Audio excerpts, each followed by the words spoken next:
శేఖర్ గారు good morning madam. 4 పార్టీల నాయకులు చెప్తుంది విన్నాము. ఫస్ట్ ముద్రగడ గురించి జస్ట్ క్రిస్పీగా ఒక 1 minute లో క్లోజ్ చేసి, ఎందుకంటే నేను సిద్ధం సభకు సంబంధించి కూడా మాట్లాడాల్సిన అంశాలు ఉన్నాయి కాబట్టి. ఏంటి నిజంగానే ఏపీలో కుల ప్రాతిపదికన రాజకీయాలు లేవా అంటే ఏం చెప్తారు? ఖచ్చితంగా కుల ప్రాతిపదికనే ఆంధ్రప్రదేశ్ రాజకీయాలు నడుస్తాయండి. దాన్ని బట్టే ముఖ్యమంత్రి గారు ఈ ఎన్నికల్లో ఆయన అభ్యర్థుల ఎంపికలో కానీ నియోజకవర్గాల మధ్య ట్రాన్స్ఫర్ జరగడం కానీ ఇవన్నీ కూడా సామాజిక సమీకరణాల్లో భాగంగానే జరిగింది. అవునన్నా కాదన్నా కుల ప్రాతిపదికనే ఆంధ్రప్రదేశ్ రాజకీయాలు నడుస్తాయి అనేది జగమెరిగిన సత్యం. కాబట్టి ఇంత గొడవ జరుగుతూ ఉంది. ముద్రగడ పద్మనాభం గారు వైసీపీకి వెళ్తారా, జనసేనకి వెళ్తారా, లేకపోతే టీడీపీ అలయన్స్లో బీజేపీలోకి వెళ్తారా అనేది కూడా ఒక పెద్ద చర్చనాంశం ఎందుకు అయింది?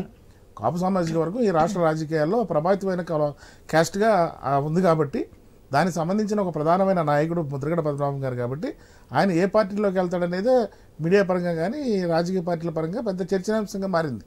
దీన్ని బట్టి అర్థమవుతుంది మనకి కుల ప్రాతిపదికన ఎన్నికలు జరుగుతాయి అనేది.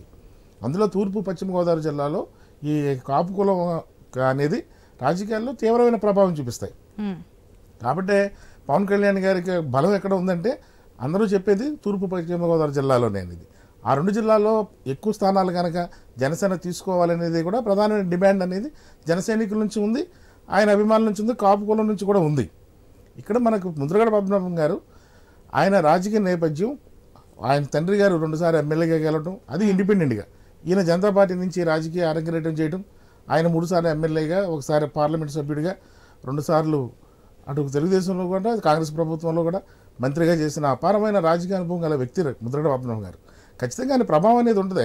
ఆయన రాజకీయాల్లో వైసీపీలో చేరినంత వల్ల ఎటువంటి ప్రభావం ఉండదనేది చెప్పడం అనేది అది రాజకీయ విశ్లేషణగా నేనైతే చెప్పజాలను. ఆ ధైర్యం నేను చేయను. ఎందుకంటే ఏదైనా సరే ముద్రగడ పద్మనాభం గారి ప్రభావం లేకపోతే ఆయన ఏ పిలిపించినా సరే వేలాది మంది కాపు సామాజిక వర్గం ఆయనతో ఫాలో అయ్యేది కాదు.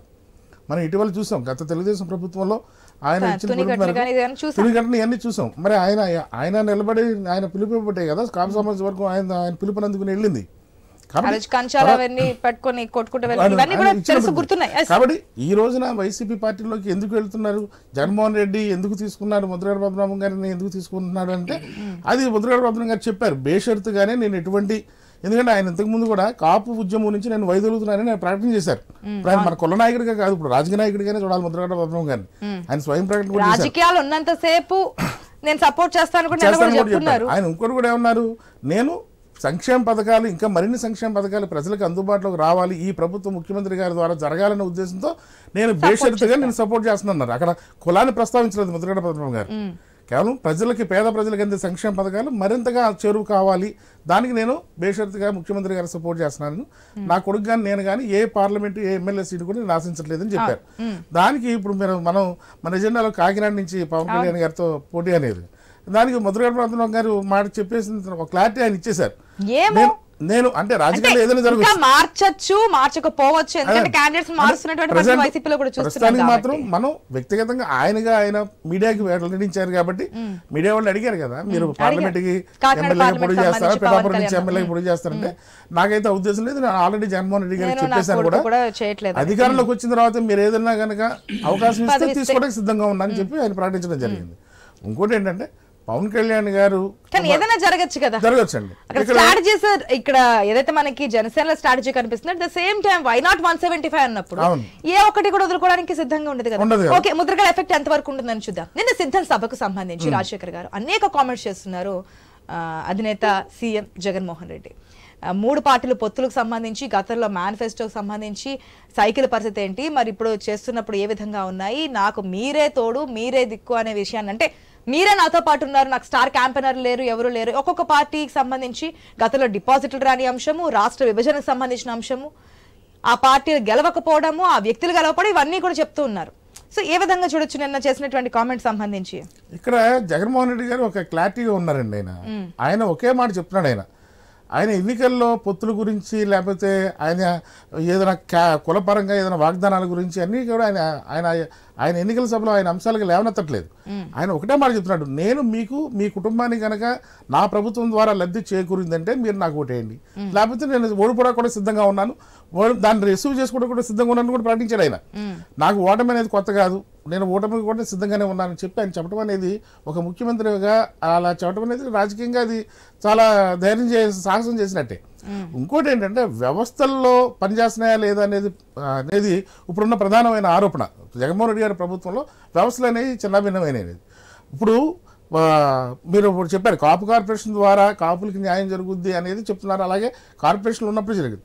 ప్రభుత్వాలు మారినప్పుడల్లా ఒక విధంగా ఏంటంటే తెలుగుదేశం గవర్నమెంట్ ఉన్నప్పుడు వ్యవస్థలకు సామాజికంగా ఆయన సంక్షేమ పథకాలు అమలు చేసేవారు చంద్రబాబు నాయుడు గారు.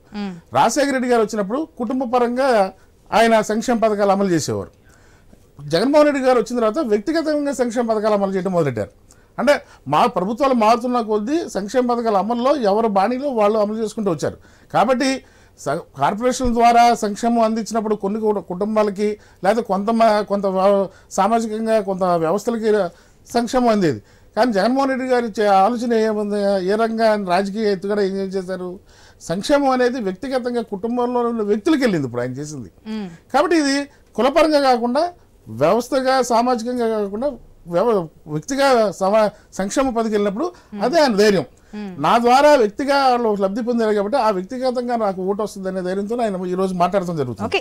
డెవలప్మెంట్ విషయంలో మీరు అన్నారు, అభివృద్ధి విషయంలో కేవలం జగన్మోహన్ రెడ్డి గారు అదే ఆశించినట్టయితే, సంక్షేమం ద్వారానే నేను మళ్ళీ అధికారంలోకి వస్తానని ఆశించినట్టయితే ఆయన అది అత్యాశగానే ఉంటుంది.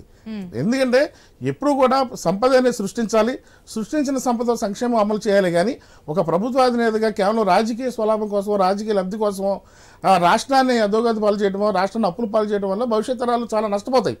ఇది చదువుకున్న వాళ్ళు, మేధావులు కానీ మిగతా మధ్యస్థంగా ఆలోచించే వాళ్ళు ఓటర్లు ఖచ్చితంగా ఆలోచన చేస్తారు. చూద్దాం మరి ఓటర్లు నాడు ఇప్పటికి అంటే ఇంకొన్ని రోజుల్లోనే ఉంది. నేను సీఎం కూడా చెప్తున్నారు 4 రోజుల్లో నోటిఫికేషన్ వచ్చే ఛాన్స్ ఉందంటూ కూడా. మరి ఇప్పటికే ఓటర్లు ఎట్టుపక్క ఉండాలనేది ఒక నిర్ణయానికి అయితే వచ్చుంటారు, కానీ వారి నిర్ణయం ఏంటనేది